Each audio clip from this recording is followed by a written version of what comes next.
नमस्ते दोस्तों, मेरा नाम पिंकी है और मैं आपके लिए आज लेकर आई हूँ एकदम नई कहानी। मुझे विश्वास है कि इस कहानी को सुनने के बाद आप सभी की आंखें भावुक होकर नम हो जाएगी। ये कहानी हम सबको ये सीख देती है कि किसी को भी गरीब एवं छोटा समझकर उसका तिरस्कार नहीं करना चाहिए, बल्कि उसकी हिम्मत बढ़ाकर उसको बराबर या ऊंचा उठाना चाहिए। तो आइए अब कहानी शुरू करते हैं। ये कहानी है एक गरीब पिता और उसकी बेटी की। एक बार वह गरीब व्यक्ति अपनी बेटी को उसके स्कूल से लेकर शहर के एक महंगे होटल में पहुंचा। उस व्यक्ति ने फटे पुराने कपड़े पहने हुए थे और उसकी बेटी स्कूल की ड्रेस पहनी हुई थी। जब दोनों होटल के अंदर पहुंचे तो वेटर ने पूछा, सर आप क्या खाना पसंद करेंगे, आप अपना ऑर्डर बता दीजिए। तब उस व्यक्ति ने कहा कि आप मेरे बेटी के लिए एक प्लेट पाव भाजी लेकर के आ जाइए बस। वेटर ने कहा, सर आप कुछ नहीं लेंगे, आपके लिए भी कुछ लेकर आऊं। तो गरीब व्यक्ति ने कहा, मेरे लिए कुछ नहीं, आज मेरी बेटी के लिए पार्टी है। मैंने इससे वादा किया था कि अगर तुम इस जिले में 10th क्लास में टॉप करोगी तो तुम्हें मैं सबसे महंगे होटल में पार्टी दूंगा, तो आप सिर्फ बच्चे के लिए पाव भाजी ले आइए। वेटर ये बात सुनते ही दौड़कर अपने मालिक के पास गया और बोला कि सर आपसे एक छोटी सी रिक्वेस्ट है कि आप मेरी सैलरी से पैसा काट लेना, लेकिन आज मैं चाहता हूं कि उस बच्ची के साथ उसके पिता को भी एक प्लेट पाव भाजी खिलाया जाए, क्योंकि उस बच्ची ने पूरे जिले में 10th क्लास में टॉप किया है। वो गरीब पिता है, ज्यादा पैसे नहीं होंगे, इसलिए कह रहा है सिर्फ बच्ची के लिए ले आओ।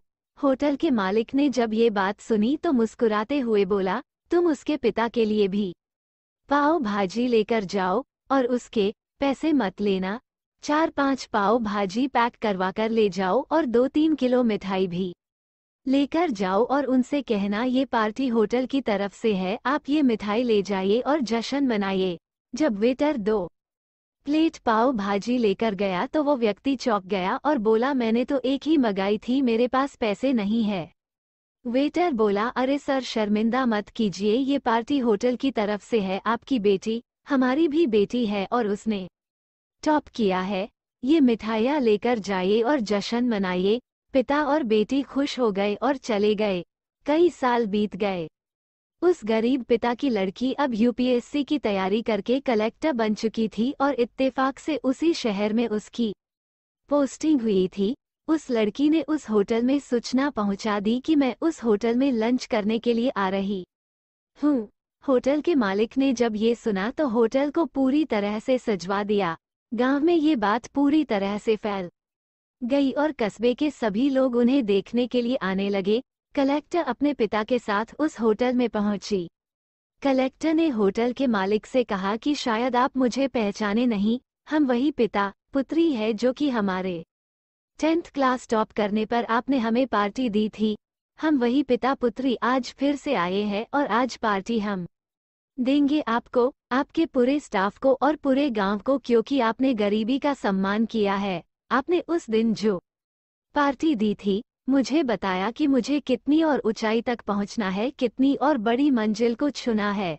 आपने एक नई प्रेरणा दी थी और आज मैं उसी प्रेरणा का एहसान चुकाने के लिए आई हूँ।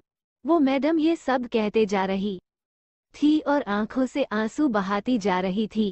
ये कहानी हमें सिखाती है कि कभी भी किसी गरीब का तिरस्कार नहीं करना चाहिए। हो सके तो उसकी मदद करना, और अगर मदद ना भी कर सको तो उसका मजाक मत उड़ाना, क्योंकि ईश्वर सब देख रहा है। बनना है तो उसकी नज़र में अच्छा बनिए।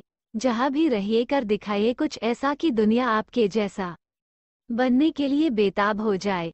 कहानी को पूरा सुनने के लिए आपका बहुत बहुत आभार। विश्वास है कि ये कहानी हम सबको गरीब एवं वंचितों की मदद के लिए प्रेरित करेगी। अगर आपको हमारी यह कहानी अच्छी लगी हो तो कृपया इसको लाइक, शेयर एवं सब्सक्राइब जरूर करें। धन्यवाद।